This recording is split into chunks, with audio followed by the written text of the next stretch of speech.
Assalamualaikum warahmatullahi wabarakatuh, anak ibu yang soleh dan soleha. Hari ini kita bahas mengenai sistem reproduksi ya pada manusia, yaitu di mana pelajaran sistem reproduksi itu adalah sistem yang mempelajari proses pembentukannya sperma dan proses pembentukannya ovum yang dimiliki oleh laki-laki dan yang dimiliki oleh perempuan.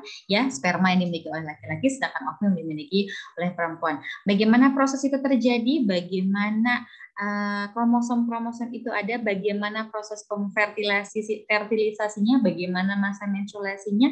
Hormon apa saja yang terlibat dalam proses reproduksi? Ya, bagaimana cara dia meningkat dan bagaimana cara kita menurun? Yuk kita akan bahas di materi sistem reproduksi kali ini. Ya. Oke, sedikit Ibu mengingatkan bahwa di sini ya, ini yang warna merah ini adalah simbol bahwa menunjukkan dia adalah sebagai wanita. Ya, yang merah. Kalau yang warna biru dia menunjukkan bahwa ini tanda untuk laki-laki. Ya, sedangkan yang digambar sebelah kanan ini menunjukkan tuba fallopi, ovarium. Sedangkan yang di tengah ini adalah gambar yang menunjukkan ketika si ovum sedang dikerumuni ya, oleh yang namanya sperma, di mana sperma akan masuk menuju yang namanya ovum, akan melakukan pembuahan atau fertilisasi tadi, gitu ya. Nah, semua ini kita pelajari apa saja yang terdapat di dalam kok bisa sih prosesnya seperti ini gitu ya, apa saja strukturnya dan bagaimana yang dimiliki oleh pria dan yang dimiliki oleh perempuan. Yuk kita akan bahas, tapi terlebih dahulu kita akan bahasnya di sistem reproduksi ada apa saja.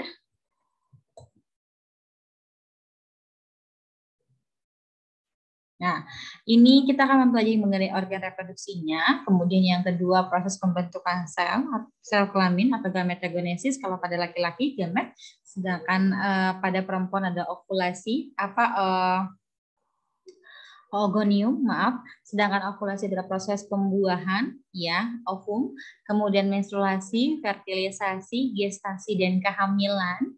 Kemudian persalinan yang akan kita bahas. Kemudian air susu ibu atau ASI, ya. Kemudian keluarga berencana, KB, bagaimana kita menahan angka kelahiran, ya. Kemudian yang nomor 9, gangguan dan penyakit pada organ reproduksi manusia.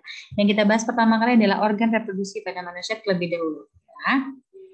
Nah, organ reproduksi pada manusia itu terdiri dari ada pria dan ada wanita. Ya, kita bahas yang pria terlebih dahulu. Nah, organ reproduksi pria ini berfungsi menghasilkan gamet jantan, yaitu spermatozoa, ya, spermatozoa atau yang disebut juga dengan sperma, gitu ya. Nah, spermatozoa atau organ reproduksi pria itu sebetulnya ada dua. Ya, ada dua sebetulnya. Nah, yang panjang ini, mohon maaf sekali karena ini kita belajar mengenai sistem reproduksi. Jadi kalau misalkan ada yang jorok-jorok sedikit, Ibu mohon dengan sangat untuk jadikan ini adalah pelajaran. Ya, jadikan ini pelajaran atau ilmu disimpan baik-baik. Dipahami kalau ini adalah belajar, bukan berpikir yang negatif ya. Oke, jadi kalau misalkan aku nggak punya yang ini, aku nggak punya yang itu, sama ya, semua saling kita mempelajari satu sama lain. Nah, semua ilmu ini nanti akan ada waktunya kalian untuk begitu ya, ternyata ilmu ini akan kepake ya seperti ini ya, meskipun nggak besok atau lusa atau sekarang, tapi nanti suatu saat nanti ya, entah kapannya kita lihat nanti ya. Oke. Organ reproduksi pada pria itu terdiri dari ini sebetulnya yang bagian luar ini namanya penis, yang panjang ini namanya penis. Jadi kalau ditanya yang panjang, yang dikatakan penis itu yang mana? Yang ini, ya, yang Ibu tunjuk pada kursor. Oke, yang panjang ini namanya penis. Kemudian yang ini adalah skrotum, ya, yang ini adalah skrotum. Oke. Jadi kalau ditanya penisnya yang mana, yang ini bagian penis, yang saluran pengeluaran sperma dan saluran pengeluaran air kencing, karena dia satu saluran. Tapi untuk memproduksi sperma itu ada pada skrotum. Yuk kita bahas satu-satu ya. Oke, Organ reproduksi pada pria dibagi menjadi dua, ada bagian luar sama bagian dalam. Kalau bagian luar, ini yang kelihatan mata maksudnya ya, bagian luar itu berarti penis sama skrotum, di mana penis berfungsi sebagai organ eksternal untuk urinasi, ya, yang ini. Kemudian kalau skrotum ini adalah kantung yang di dalamnya berisi testis. Kantung yang di dalamnya berisi testis. Itu adalah skrotum. Ya. Kemudian, sedangkan bagian dalamnya terdiri dari testis. Ya, testis itu ini. Jadi kalau ditanya kalau skrotum itu bagian yang paling luar, keseluruhan ya lapisannya itu skrotum. Nah, dalam lapisan itu terdapat testis. Nih, dalam lapisan terdapat testis. Ya, lapisan skrotum terdapat testis, di mana testis atau buah jakar dalam kehidupan sehari-hari letaknya di bawah penis dalam skrotum dan berjumlah sepasang, ya sepasang. Oke, dapat 2 dan sepasang. Testis merupakan tempat pembentukan sperma atau sel sperma dan testosteron. Ya, testosteron adalah hormon yang dimiliki oleh alat reproduksi pria. Ya, hormon testosteron. Kemudian untuk salurannya, ya, atau disebut juga nama latinnya saluran pengeluaran itu ductus excretorius. Ya, ductus excretorius itu ada saluran epididymis. Karena kita lihat epididymis, nah ini yang ke atas, ya, ini adalah saluran epididymis, di mana saluran berkelok yang berfungsi menyimpan sperma sampai sperma matang. Artinya dia masuk ke dalam si skrotum itu tadi atau testis itu tadi. Ya. Kemudian vas deferens, ini vas deferens, ya, saluran lanjutan dari epididymis. Jadi dia kalau epididymis dia dari oke. Perhatikan kursornya ibu ya, karena kursornya ibu kadang hilang, kadang enggak nih. Nah, epididymis dilanjutkan oleh vas deferens, ya, salurannya. Kemudian nanti dilanjutkan lagi oleh saluran ejakulatorius atau disebut juga sebagai saluran yang pengeluaran yang berfungsi untuk mengeluarkan semen. Ya, oke. Sedangkan yang ketiga untuk bagian dalamnya ada vesicula seminalis. Nih, ini oh ya, ini penampang melintang bagian samping, ya ini pada penampang melintang yang samping dilihatnya, kalau ini bagian depan, ya kalau ini bagian depan. Jadi kalau ditanya kalau dilihat dari mana sih yang namanya skrotum, yang ini, ya mana yang bagian penis ini, yang bagian depan penisnya seperti ini, kalau bagian samping bentuknya seperti ini. Ya, oke, vesicula seminalis yang ini, ya. Kalau yang tampak samping, tampak depan yang ini. Oke. Kemudian dia berfungsi sebagai saluran berkelok yang terletak di belakang kantung kemih. Ya, yang terletak di belakang kantung kemih. Kemudian kelenjar prostat ini. Ya, kelenjar prostat yang ini, kemudian kalau yang tampak bagian depan yang ini, ya. Nah, berperan untuk kelangsungan hidup sperma. Artinya dia juga sebelum dia disalurkan, dia tertahan dulu di sini, ya. Kemudian tertahannya maksudnya gimana Bu pengeluaran ini? Karena dia kan mengeluarkan ini satu saluran ya, melalui penis itu tadi, ya. Kemudian kelenjar bulboretral itu saluran menuju uretra. Nanti dia pengeluarannya seperti itu, ya. Jadi untuk organ reproduksi pada pria dibagi menjadi dua, ada bagian luar sama bagian dalam. Kalau bagian luarnya ada penis, ada skrotum, kalau bagian dalamnya ada testis, ada saluran pengeluaran, sama ada kelenjar aksesoris. Ya, oke, lanjut sampai sini. Ada yang mau ditanyakan? Lanjut ya. Kemudian organ reproduksi pada wanita itu berfungsi menghasilkan sel kelamin betina, yaitu sel telur atau ovum. Ya, sel telur atau ovum, di mana ya sel telur atau ovum, di mana organ reproduksi pada pria ini atau maaf pada wanita ini dibagi menjadi dua, sama dengan yang laki-laki tadi.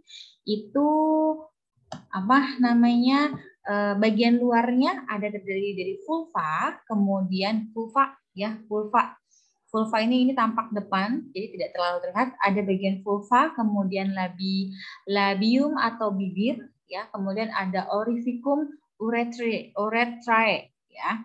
Nah, apa saja bagian luar itu ada vulva. Vulva ini celah paling luar yang membentang dari mons pubis sampai tepi perineum. Ya, mons pubis sampai tepi perineum, artinya dia vulva itu celah paling luar yang bagian, ya, yang di bagian luar. Oke. Kemudian labium atau bibir membatasi vulva. Labium ada dua, yaitu labium mayora, ada labia mayora yang paling kecil, bibir yang paling depan yang terlihat yang paling tebal, kemudian ada yang bibir yang paling kecil setelah bibir mayora, yaitu minora, ya, yang terletak di sebelah dalam. Sebelah dalam vulva terdapat klitoris. Sebelah dalam vulva terdapat klitoris atau tonjolan yang kecil yang berfungsi untuk di mana dia itu sebagai ujung-ujung saraf atau yang memiliki pembuluh darah di mana nah disinilah titik rangsangannya, gitu ya. Oke, kemudian oriferium atau uretra, yaitu muara saluran kencing terletak di bawah klitoris. Ya, ini uterus, ini kan serviks ya, leher rahim, endometrium ini dinding rahim, ya, kemudian corpus luteum, ya, di corpus luteum itu folikel-folikel di mana adanya di tuba Fallopi, ya, ovida, kemudian mulut rahim atau ovarium itu tadi. Ya. Lanjut, kemudian di bagian dalam ada ovarium atau indung telur berperan dalam pembentukan sel telur, ya, dan terdapatnya di sepasang sebelah kiri dan sebelah kanan tuba Fallopi. Kemudian berproses pengeluarannya ovum dari ovarium disebut ovulasi. Ya, oke. Kemudian saluran reproduksinya ada tuba Fallopi, ini tuba Fallopinya, ya, yang suka dibilang kayak tangan, berfungsi untuk menyediakan lingkungan yang cocok untuk pembuahan dan perkembangan sel telur. Pada ujungnya terdapat infodium dan umbai atau fibrina. Makanya dia kayak tangan karena dia nih memakan atau mengambil, ya, menangkap sel telur yang dilepaskan ovarium. Oke.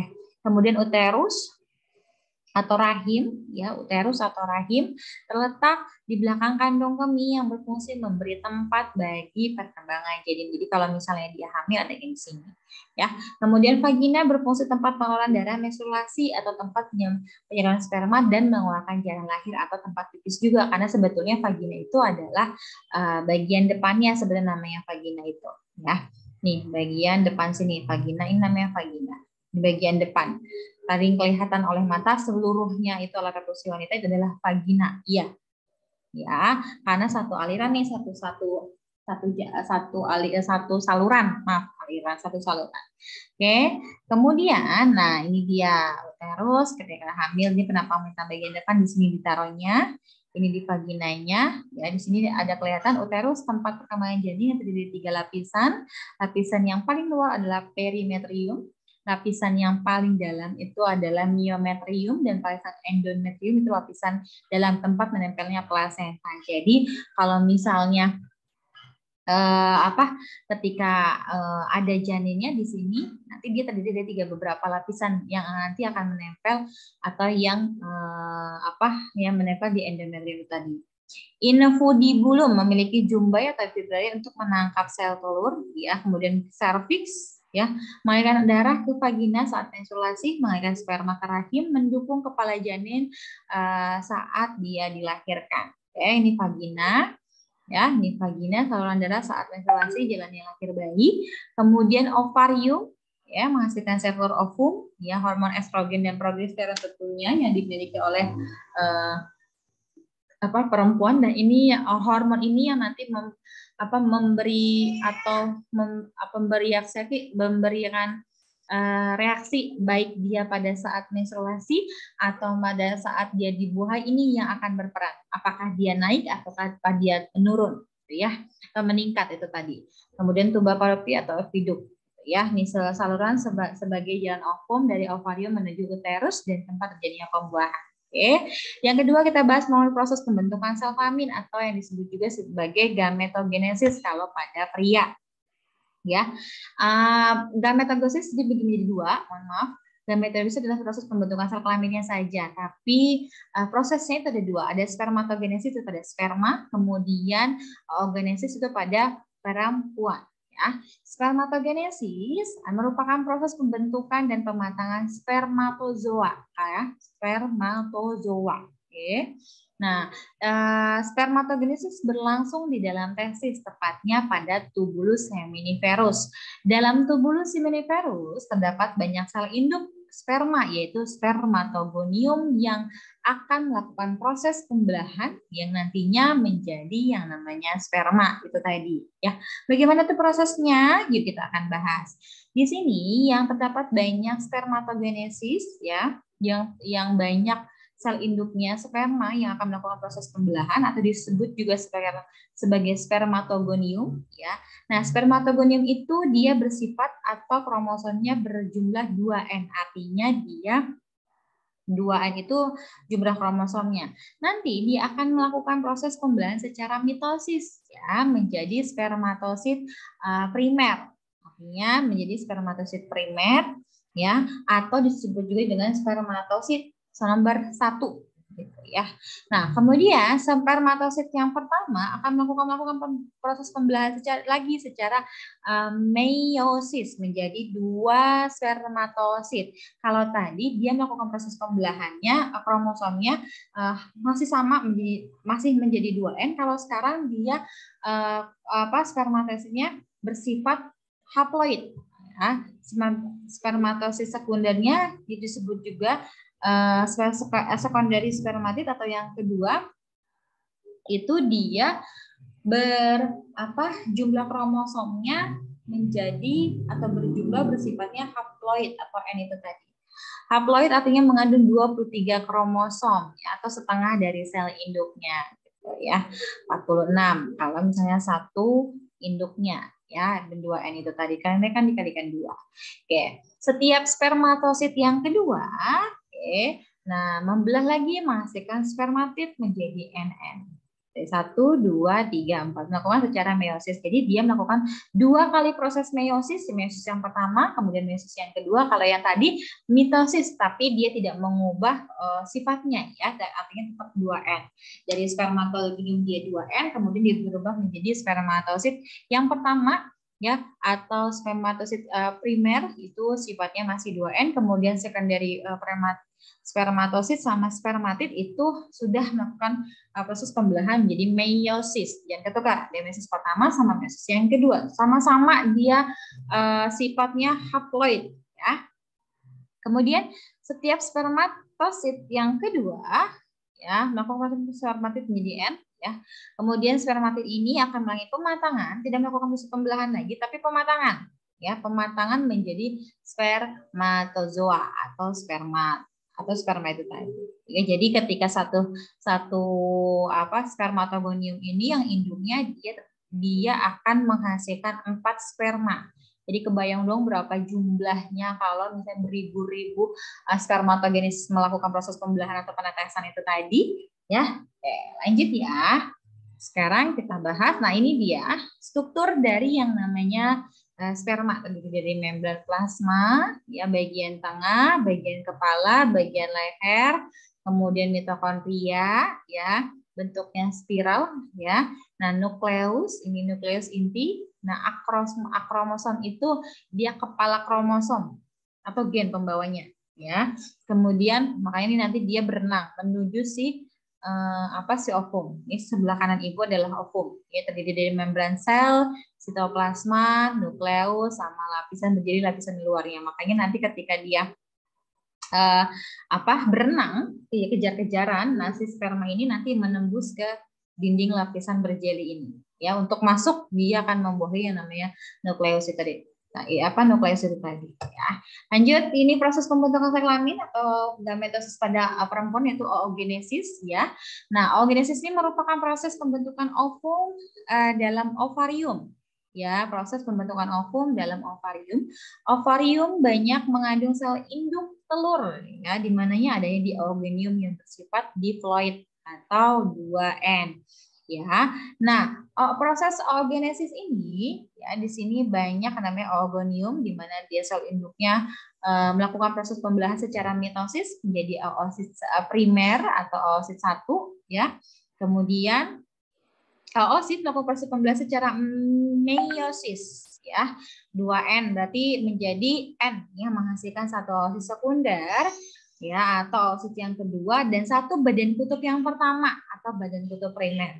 Ya, first polar body. Kalau misalkan tadi sperma itu sama, ya ukurannya kalau di sini di oogenesis yang satu masuk ke pembahasan secara utuh, kalau yang ini dia tidak utuh, ya.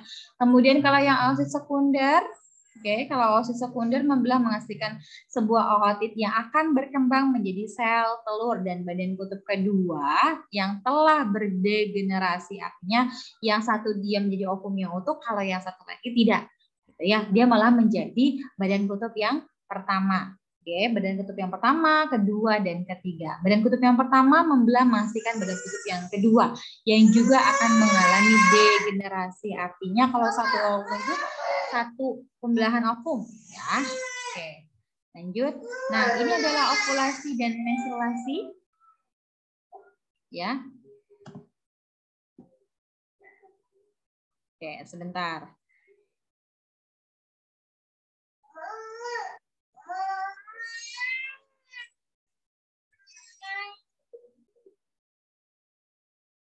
Oke, kita lanjut ya. Tadi sampai hormon.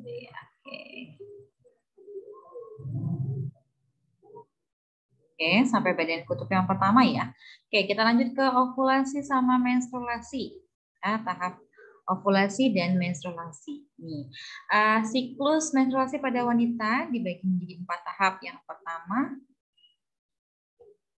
ada fase menstruasi, ya, ada fase menstruasi, kemudian ada fase praovulasi, kemudian ada fase ovulasi, dan ada fase pasca ovulasi. Ya, ada pasca menstruasi, fase praovulasi, pasca ovulasi, dan fase pasca ovulasi. Nah, kita bahas mengenai fase menstruasi terlebih dahulu. Terjadi selama kurang lebih 7 hari, ya, kurang lebih 7 hari dari sini sampai sini. Kemudian pada fase ini kadar hormon estrogen dan progesteron turun drastis. Ya. Mana hormon progesteron sama hormon estrogen dan progesteron. Hormon estrogen dan progesteron dia turun. Yang pertama adalah yang bekerja di tahap fase menstruasi ini adalah hormon progesteron.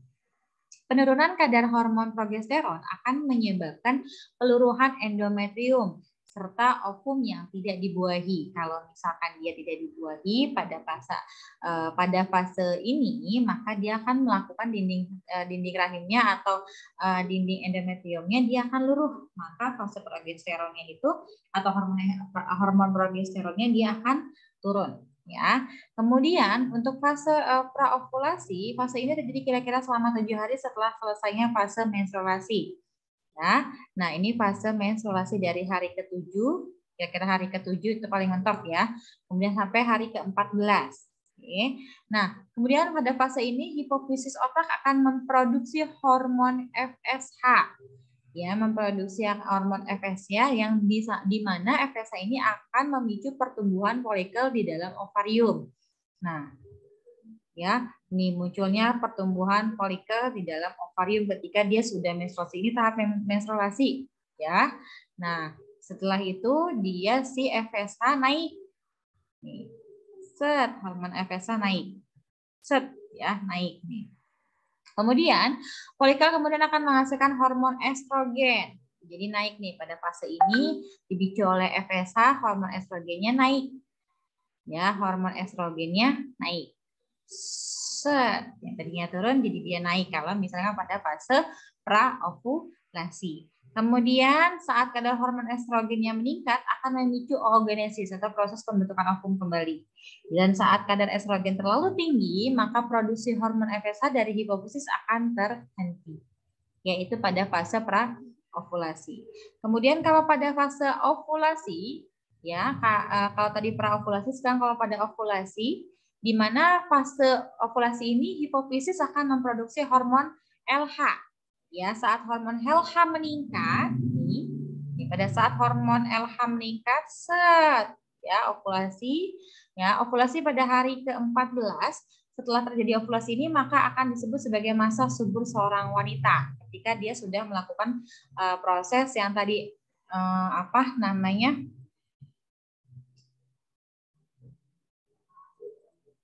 ketika dia dibilang masa fase subur wanita, ya. Nah, ketika LH naik, nah di sini disebut juga sebagai fase masa subur seorang wanita. Jadi nanti dia ketika dia ada sperma, dia langsung membuahi atau terjadi fertilisasi. Setelah terjadinya ovulasi, maka akan terbentuk korpus luteum. Ya, kalau misalnya korpus luteum kalau dibuahi, jadi terbentuk di korpus luteum. Itu pasca ovulasi. Ya, terjadi ketika si korpus luteum kalau dibuahi. Ya, kemudian korpus luteum ini akan memproduksi hormon progesteron. Artinya kalau misalnya pada dia dibuahi, maka hormon progesteron itu langsung naik set. Yang tadinya pada fase menstruasi, pasca ovulasi dia tidak naik, sama menurun, ya. Tapi pada fase pasca ovulasi, ketika ada si korpus luteum itu dibuahi, maka dia langsung set naik. Ya, nah diproduksi ya. Pada saat hormon progesteron itu meningkat, maka akan memicu penebalan endometrium. Ya, kemudian langsung pasca ovulasi, korpus luteum akan berubah menjadi korpus albikan. Korpus albikan ini sudah tidak dapat lagi memproduksi progesteron sehingga kadar progesteron mulai turun. Kemudian fasenya akan kembali lagi ke fase menstruasi ketika dia tidak ada proses pembuahan lagi. Jadi masuk lagi menuju ke fase menstruasi. Begitu terus begitulah ovulasi dan menstruasi terjadi. Ya, jadi tahu ya pada tahap apa ketika kita fasenya menstruasi, pada saat kita masa subur dan ketidaksuburan juga ada. Jadi kita bisa menghitung kapan kita nanti kalau misalkan sudah berumah tangga atau sudah menikah, nanti kalian tahu kalau pakai kalender mana kapan kalian bisa dibuahi dan kapan kalian tidak bisa dibuahi. Gitu. Jadi berhati-hati ya.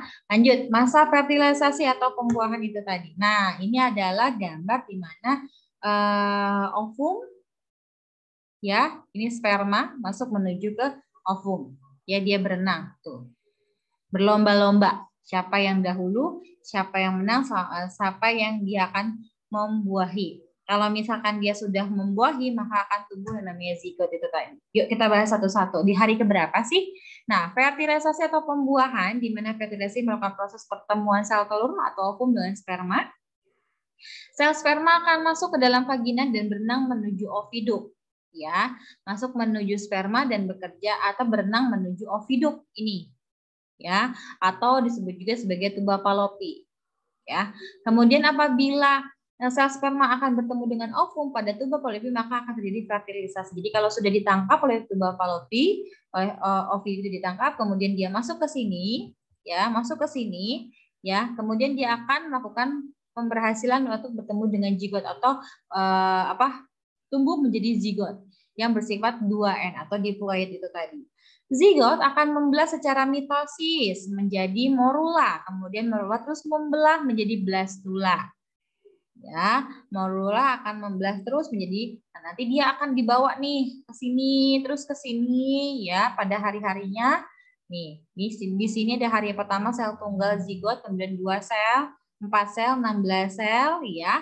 Nah, morula kemudian berubah menjadi blastula. Zigot akan melekat pada endometrium. Ya, endometrium dia masuk sini. Nah, proses melekatnya zigot pada endometrium dinding rahim disebut dengan implantasi. Oke, mulailah terjadi proses kehamilan. Berkembang terus nih jadi janin tersebut nanti. Ya, oke. Gestasi atau kehamilan. Gestasi merupakan periode waktu antara konsepsi dan kelahiran di mana embrio atau janin berkembang dalam rahim. Kehamilan merupakan serangkaian perubahan yang terjadi di dalam jaringan tubuh wanita sebagai akibat janin yang berkembang. Kehamilan ditandai dengan adanya hormon HCG, Human Chorionic Gonadotropin, dalam urin. Ya, jadi kalau misalnya kalian sudah memasuki atau sudah dibuahi sel telurnya oleh sperma, kemudian fertilisasi, ya, kemudian air kencingnya, kenapa kalian kalau hamil itu pada tes USG, ya itu tadi karena air kencingnya dia menghasilkan hormon HCG itu tadi yang menyebabkan memberikan warna garis 2 itu tadi di urin. ya. Nah, perkembangan kehamilan dibagi menjadi 3 trimester. Trimester yang pertama, embrio akan merangsang kelenjar dalam dinding rahim untuk memproduksi hormon reproduksi untuk mempertebal dinding rahim untuk implantasi janin. Ya. Kemudian tahap yang kedua, perkembangan embrio yaitu mata berkembang sempurna tetapi kelopak mata masih menyatu. Hidung membentuk jalur dan telinga luar muncul. Detak jantung sudah bisa terdeteksi dengan panjang janin 7,5 cm dan berat 28 gram. Itu trimester yang pertama. Jadi ada trimester yang pertama itu dari 1 sampai 4 bulan kurang lebih.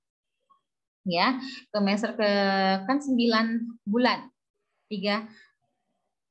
1 sampai 3 bulan trimester pertama, kemudian trimester kedua 4 sampai 6 bulan, trimester yang ketiga itu adalah 7 sampai 9 trimester bulan ya. Oke. Trimester kedua hormon HCG akan stabil dan plasenta akan menyeretkan progesteron untuk menjaga kehamilan. Perkembangan janin yaitu kepala sudah mulai proporsional, kulit keriput merah muda, panjang janin 27 sampai 35 cm dan berat 567 sampai 871 gram. Nah, sedangkan trimester ketiga janin mencapai berat 3 sampai 3,5 gram dan panjang 50 cm. Ya. Nah, ini gambar-gambar dari per minggunya. Ini 3 minggu, 4 minggu, 5 minggu, 6 minggu sama seperti yang kita sudah pelajari bahwa sel akan membentuk jaringan akan membentuk organ. Nah, ini seperti ini. Ya, organ akan membentuk sebuah sistem organ. Sistem organ akan menjadi sebuah individu. Ini kelihatan ya konsepnya. Sel, jaringan, organ, ya, organ-organ, sistem organ, baru ke individu, gitu ya. Oke, lanjut. Nah, ini proses atau penampang melintang bayi ketika di perut ibu, ya. Nah, ini seperti ini, plasenta, fetus, serviks, vagina, ini yang akan dikeluarkan. Ya, bentuknya posisinya seperti ini. Kemudian ini janin, ya, ia masih dalam bentuk beberapa minggu, sekitaran 5 atau 6 minggu, ya. Oke, ini duduk miring sampai posisi yang miring, ya, placenta previa. Si janin yang berada di ovarium, kemudian ini yang twins, dia punya anak kembar, ya. Nah, proses persalinan. Proses kelahiran bayi diawali dengan meningkatnya hormon estrogen. Hormon estrogen berperan mengatasi pengaruh hormon progesteron yang menghambat kontraksi dinding rahim. Selain itu, persalinan dipengaruhi oleh hormon relaksin, ya, dan prostaglandin. Dalam ilmu kedokteran, proses proglandin dibagi menjadi 4 tahap, yaitu 1 tahap mulai terjadi pembukaan janin lahir dari 1 cm sampai 10 cm. Tahap yang kedua yaitu pembukaan janin lahir lengkap sampai bayi lahir. Tahap yang ketiga dimulai saat bayi lahir sampai keluarnya ari-ari. Tahap yang keempat yaitu 2 jam pasca kelahiran. Beberapa saat setelah bayi lahir dilakukan pemotongan tali pusar. Ya, nah ini posisinya yang tadi 1 sampai 10 cm. Jadi vagina atau serviks ini seperti ini awalnya, kemudian terjadi kontraksi 1 cm, kemudian 5 cm sampai dia 10 cm bisa mengeluarkan kepala bayi. Ya, oke. Kemudian air susu ibu atau ASI. Setelah bayi dilahirkan, tahap selanjutnya yaitu laktasi. Ya, laktasi merupakan fase pemeliharaan dan perawatan bayi, yaitu pemberian ASI eksklusif. Ya, ASI waktu pertama kali berwarna kekuningan yang dinamakan kolostrum dan itu rasanya sakit banget dan jangan sampai kebuang karena kalau kebuang kenapa? Kolostrum ini sangat amat penting ya untuk bayi karena di dalam kolostrum ini terdapat zat antibodi yang harus dimakan atau diminum oleh si bayi agar dia antibodinya juga bagus gitu ya. Nah, ASI untuk pertama kali berwarna kekuningan dinamakan kolostrum. Kolostrum mengandung banyak antibodi yang tinggi sehingga mampu melawan berbagai bibit penyakit pada bayi. ASI eksklusif sebaiknya diberikan kepada bayi selama 6 bulan. Itu eksklusif, tapi dalam ajaran agama Islam 2 tahun. Ya, 2 tahun 1 bulan kalau tidak salah. Pokoknya 2 tahun. Semua kebutuhan nutrisi bayi terkandung di dalam ASI. Oke. Jadi nggak perlu tuh yang namanya 1 sampai 6 bulan. Oh, makan nih harusnya enggak, cukup dengan ASI aja. Ya, cukup dengan ASI aja. Dengan ASI pun kalau misalnya ASINya kurang banyak berarti memang asupan makanan yang diperoleh ibunya itu kurang. Gitu. Gimana caranya biar makan banyak, harus happy terus, harus senang ibunya. Makanya itu akan sangat mempengaruhi si banyak atau tidaknya air ASI atau ASI yang akan nanti diberikan oleh si anak, ya. Kemudian, nah untuk menahan ya atau memprogram anak berapa itu ada disebut juga sebagai keluarga berencana atau KB. Nah KB ini ada yang disebut juga sebagai kontrasepsi permanen sama kontrasepsi non permanen. Kalau yang kontrasepsi permanen yaitu cara mencegah kehamilan yang tidak dapat dikendalikan lagi. Artinya sudah ditutup, tidak bisa hamil lagi. Ya, sudah ditutup, tidak bisa hamil lagi. Kebanyakan cara ini dilakukan dengan cara operasi. Contohnya vaksektomi, yaitu kontrasepsi permanen pada pria dengan cara memotong vas deferensnya dan setiap ujung potongan tersebut diikat. Jadi tidak ada setrul atau ovum yang akan fertilisasi kembali, ya. Kemudian pada perempuan disebut tubektomi, yaitu kontrasepsi permanen dengan cara pemotongan pada oviduk dan setiap ujungnya diikat. Kalau kontrasepsi non permanen itu masih mampu hamil, yaitu kemampuan kehamilan dapat dikendalikan. Artinya kalau misalkan contoh kan di sini ada beberapa kontrasepsi ya, kalau misalkan aku mau hamil ya udah nggak usah pakai kondom, misalnya seperti itu contohnya ya. Kalau misalnya ya udah nggak apa-apa hamil juga, yang penting ya udah pakai kondom nggak pakai kondom kalau nggak mau hamil, ya seperti itulah caranya. Ini metodenya dapat dilakukan pertama yaitu pil, kondom, IUD, kemudian diafragma, sistem kalender. Yang kalau pakai sistem kalender yang tadi yang ibu kasih tahu bagaimana cara menghitung masa menstruasi pas praovulasi, pasca ovulasi gitu ya, dipahami untuk masa menstruasinya.